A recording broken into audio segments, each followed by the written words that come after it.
Oh, hey there.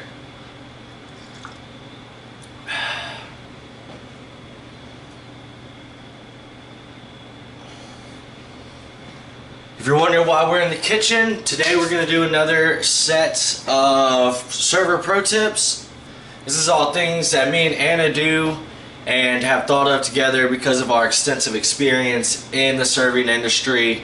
I am now working serving, bartending, and in the kitchen at one of my old jobs, just learning more about the game. Anna still bartends and serves on the weekends, and we've both been doing this for 5 years now. So take it with a grain of salt. Some stuff you might not agree with, doesn't matter. This is what makes me money. First thing, a lot of people, when they're being trained, their trainer tells them that you have to introduce yourself by name to your table. If somebody wants to know your name, guys, they will ask. It's a toss-up. There's sometimes you do want to introduce yourself, sometimes you don't. You got to read the table. But the people don't go out to eat for you. They go out to eat for the food. You want to tell them about the food, tell them what you like, tell them what's popular, not your name, what you do. You know, like they don't care about you. They're there to eat and they're there to talk with the people that they're with.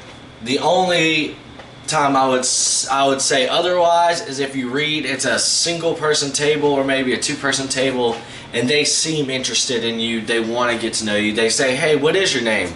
That's when you unload the bullshit, like they say in Wolf of Wall Street. That's when you unload everything that makes you interesting and relatable, and that's how you kind of want to suck up to a table. But I'm not a big fan of getting super personal and sucking up to tables. I like to get in, do my job, do it right, pre-bus, get out. You know what I'm saying? A lot of energy can be wasted on sitting there and getting to know a table for the same 17% tip that you would have got if you said 17 words the whole time. Remember that. Promise. Alright, tip number 2. Upselling. I think I did mention it in the last server pro tip video by selling appetizers and stuff. But upselling, does your restaurant have more expensive items or a more expensive section on the menu? Steer them towards that. If they're not leaning towards it, steer them towards the most expensive thing on the least expensive part of the menu. So say table comes in, they're like, oh, I just want, your mac and cheese, That's cool. Alright, sell them on Coca-Cola with it, sell them on adding bacon to the mac and cheese. Something where you can bring that price up any way you can, but here's the trick. They can't know you're trying to upsell them. If they do, you immediately become a con man in their eyes, and they are going to tip you as little as possible. As little as they justifiably feel like tipping you. Ziggy, well, bounce that ass, boy. 5, 7, 6 with the trigger.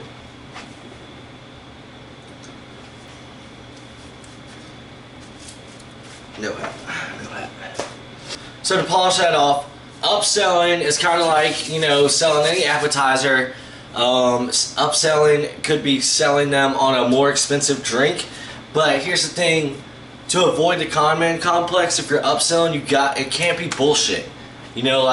You can't sell somebody on something and say it's better and it not be better. If they're going to spend that extra money, make it worth their while, and they'll make it worth your while. Number 3. Alright, so this one we saw is a highly debated topic on a community page on Facebook. When somebody pays you cash, the question was, as a server, do you ask if they want change? My opinion, never assume that they are tipping you. Yes, you are assuming that they're going to tip you, but you don't portray that to the customer. When people go out to eat, they don't see it as a business interaction. That's the way I see it as the server coming in. I don't see this as you coming out to dinner. I see this as us. It's a personal financial interaction where you are judging me based on how well I do my job as how much of a percentage of your total you're going to give to me personally for how well I did my job. Right? So that being said, you never show in any way that you are assuming that they are going to give you money. All you're assuming is that they are a decent person who is going to reward you for doing a good job. So when somebody gives you cash, first of all, you shouldn't even have to say, would you like change? Because most people, if they're tipping you with the change, they're just going to say, hey, I don't need the change. Hey, that's for you, buddy. You know what I mean? So don't ask if they need change. If they do need change, you know, you go and you cash it out. Bring them exact change. You're just going to get more of the pennies back. You know what I mean? It shows that you're not taking anything out of their pocket. So say if a customer checks out and their total's $27.99 and they give me $30. In the back of my head, I'm a little worried. I'm like, man, I really hope that they're not going to give me, you know, $1.01 or $2.01 back. But you know what I do? When I give them their change back, I give them 2 single-dollar bills and that 1 penny. I give them exact change back. Sometimes it might backfire and that's all you'll get.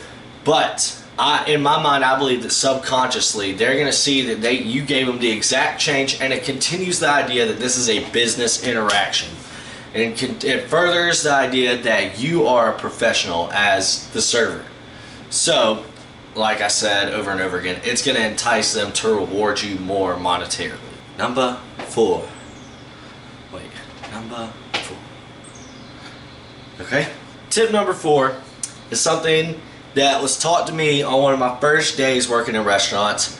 Can't believe I didn't use this one on my first page. It's something my older brother taught me. I don't even know if he remembers this. But when you're working in a restaurant, do not go anywhere empty-handed.